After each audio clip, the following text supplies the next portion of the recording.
In this coming section, we will learn what happens to a reflected ray if we rotate a plane mirror. Suppose we have a plane mirror and a light ray incident on the plane mirror at point O. Let us draw a normal at this position. This is normal at this position ON1, or angle of incident of this ray, suppose this is phi. Okay. Law of reflection के through हम लोग जानते हैं कि angle of incident and angle of reflection should be same. तो light की रे जितने एंगल पे इंसिडेंट हुई होगी उतने एंगल पे रिफ्लेक्ट हो जाएगी। OR1 is the direction of the reflected रे। यहाँ पे एंगल हो जाएगा फाई। ओके, अब सपोज हम लोग मिरर को रोटेट करते हैं। This plane mirror is rotated in clockwise sense. ये मैंने रोटेट कर दिया, से angle of rotation is theta. It means this normal O1 जो हॉरिजॉन्टल पोजीशन में जब मिरर रखा हुआ था उस पे परपेंडिकुलर था ON1। अब ये ON1 normal will also rotate by angle theta, तो ये रोटेट कर जाएगा। This angle should be equal to theta. अब angle of incident of ray, because incident ray का जो ओरिएंटेशन है इसको फिक्स रखा गया है, तो जो angle of incident of the रे with the normal should be equal to phi plus theta। इस समय एंगल हो जाएगा phi plus theta, this one, और angle of incident is equal to angle of reflection. Laws of reflection हर जगह valid होंगे, तो लाइट की रे अब जो रिफ्लेक्ट होगी M2 पोजीशन में वो कुछ इस तरह से होगी, और ये जो एंगल नॉर्मल से नई position ON2 is the new position of the normal, और यहाँ पे भी एंगल बनेगा phi plus theta। This angle is phi plus theta। Okay, तो ये सिचुएशन होगी रिफ्लेक्टेड रे की। Suppose reflected ray has rotated bye angle delta in the clockwise sense. अब यहाँ पे देख सकते हो जिस सेंस में हमने मिरर को रोटेट कराया हुआ है उसी सेंस में क्लॉकवाइज सेंस में रिफ्लेक्टेड रे भी रोटेट कर गई, और हमें यहाँ पे फाई की वैल्यू कैलकुलेट करनी है। अब अगर हम लोग यहाँ पे रे डायग्राम फॉलो करें तो हम लोग यहाँ पे देख सकते हैं this is the new angle of incident phi plus theta, this is again phi plus theta। if we consider the angle IO and R2, suppose हम लोग IO और R2 एंगल को कंसीडर कर रहे हैं, तो IO R2 angle should be equal to phi plus delta, and this is also equal to 2 multiplied by phi plus theta, और ये phi plus theta ये भी है, तो that is 2 phi plus delta is equal to, ये हो जाएगा 2 multiplied by phi plus theta। Okay, अब यहां से रिलेशन आ जाएगा 2 phi, यहां से 2 phi से कैंसिल हो जाएगा, and this is delta is equal to 2 theta. This is the relation. That means theta is the angle of rotation of the mirror और delta is the angle of rotation of the reflected ray. तो अगर हम लोग किसी mirror को theta degree पे rotate करेंगे तो रिफ्लेक्टेड रे उसका ट्वाइस द एंगल रोटेट कर जाएगी। तो थीटा डिग्री पे अगर रोटेट कर रहे हैं मिरर को तो 2 थीटा रोटेट कर जाएगी reflected ray. That means if incident ray, the direction of incident ray is fix, the mirror rotate by angle theta, then angle of rotation of the reflected ray should be equal to 2 theta, and it is also in the same sense as the mirror rotate. जिस sense में mirror rotate करेगा, अगर clockwise sense में rotate करेगा तो reflected ray भी clockwise sense में rotate करेगी, लेकिन उसका डबल रोटेट करेगी। अब ये जो रिलेशन है phi delta is equal to 2 theta, इसको मैं यहाँ पे नोट डाउन कर लेता हूँ। This is angle of rotation of the reflected ray and theta is the angle of rotation of the mirror. Let us find the angular velocity. Angular velocity of reflected ray and angular velocity of the mirror, इसका relation मालूम करते हैं। We know rate of change of the angle is equal to angular velocity. तो अगर मैं यहाँ पे इस इक्वेशन में दोनों साइड में, बोथ साइड में डिफ्रेंशिएट कर दूं टाइम के रिस्पेक्ट में, the equation will become d delta by dt is equal to 2 multiplied by d theta by dt। d delta by dt will be the angular velocity of the rotation of this reflected ray, right? d delta by dt जो हमारे पास reflected ray है उसकी angular velocity। d theta by dt is the angular velocity of the rotation of the mirror. तो इसको हम लोग ऐसे लिख सकते हैं omega R is equal to 2 multiplied by omega M. Okay, omega M angular velocity of the mirror है और omega R is the angular velocity of the reflected ray है। अब अगर हमें यहाँ पे एंगुलर एक्सेलरेशन मालूम करना है तो वेलोसिटी को टाइम के रिस्पेक्ट में अगर डिफरेंशिएट कर देंगे तो हमारे पास आ जाएगा एक्सेलरेशन। एंगुलर वेलोसिटी को टाइम के रिस्पेक्ट में डिफरेंशिएट करेंगे तो एंगुलर एक्सेलरेशन। तो यहाँ पे इस इक्वेशन को अगेन डिफरेंशिएट करते हैं टाइम के रिस्पेक्ट में। D omega R by D T is equal to 2 multiplied by D omega M by D T, ये आ जाएगा। D omega R by D T को हम लोग लिख लेते हैं alpha R, angular acceleration of the reflected ray, और D omega M by D T को लिख लेते हैं alpha M, angular acceleration of the mirror. Okay, ये रिलेशन आ गया।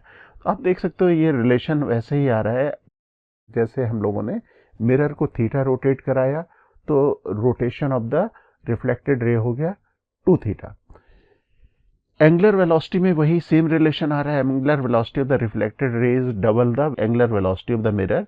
Similarly, angular acceleration of the reflected ray is twice the angular acceleration of the mirror. Okay, angular velocity हो या angular acceleration हो, जो नई reflected ray है उसकी double हो जाएगी that of the mirror. So up to this point we learn how to analyze rotation of a reflected ray.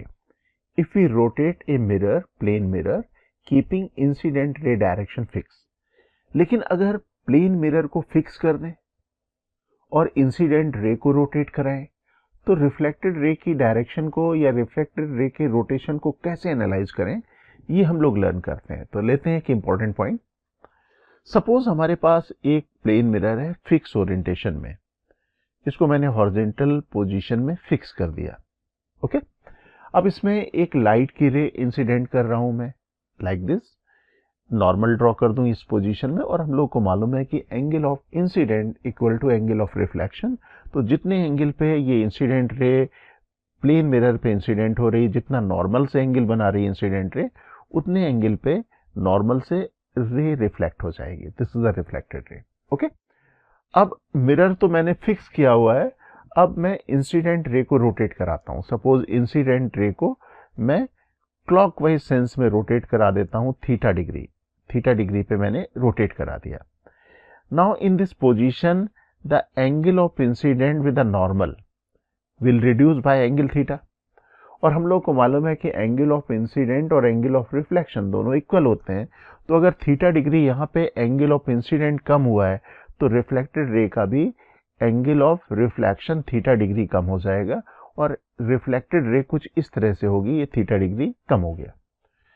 अब डायग्राम को देख के हम लोग क्लियरली बतला सकते हैं कि जितने एंगल पे हम लोग रोटेट कराएंगे इंसिडेंट रे को, उतने एंगल पे रिफ्लेक्टेड रे भी रोटेट हो जाएगी, लेकिन अपोजिट सेंस में। अब एंगुलर वेलोसिटी की बात करते हैं। Suppose angular velocity of the incident ray is omega I, same sense में जिस सेंस में हम लोगों ने रोटेशन कराया है इंसिडेंट रे का। तो रिफ्लेक्टेड रे की भी एंगुलर वेलोसिटी सेम सेंस में होगी। Suppose angular velocity of the reflected ray is omega R, ये हो गई। क्लॉकवाइज सेंस में थी इंसिडेंट रे की एंगुलर वेलोसिटी ओमेगा आई। एंटी क्लॉकवाइज सेंस में है जो रिफ्लेक्टेड रे है उसकी एंगुलर वेलोसिटी। इसका मतलब यहाँ पे हम लोग रिलेशन लिख सकते हैं omega I is equal to minus of omega are.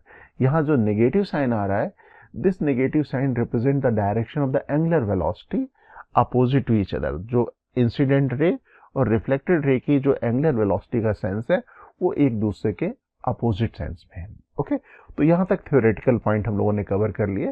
Now let us learn the application of the concept, और एप्लीकेशन ऑफ द कॉन्सेप्ट हम लोग लर्न करते हैं इलस्ट्रेशंस के थ्रू।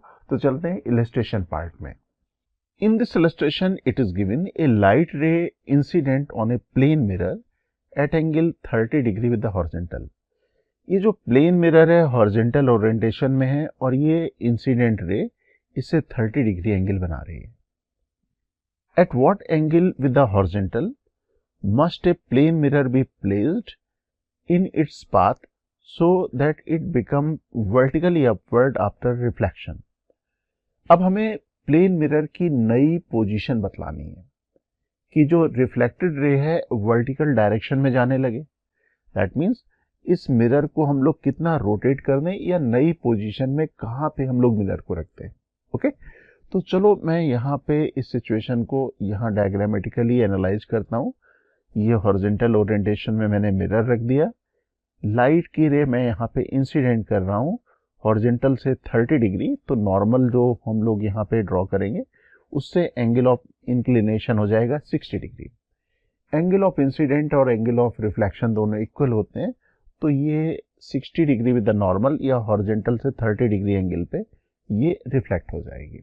ओके, अब हमें यहाँ पे क्या करना है, we need to keep the direction of the incident ray fixed and we need to rotate the mirror. इस तरह से रोटेट कराना है कि ये जो रिफ्लेक्टेड रे है ये वर्टिकल हो जाए। और अगर रिफ्लेक्टेड रे को मुझे वर्टिकल करना है, दैट मीन्स मुझे यहाँ पे रिफ्लेक्टेड रे को अब ऐसे करना है वर्टिकल ओरिएंटेशन में। That means we need to rotate this reflected ray by angle 60 degree. अब मुझे यहाँ पे 60 डिग्री एंगल रोटेट करना होगा। और हम लोग को मालूम है कि अगर हम लोग किसी मिरर को थीटा डिग्री पे रोटेट करते हैं तो रिफ्लेक्टेड रे उसी सेंस में 2 थीटा रोटेट हो जाती है। लेकिन यहाँ पे हम लोग इस रे को रोटेट कर रहे हैं, रिफ्लेक्टेड रे को रोटेट कर रहे हैं 60 डिग्री।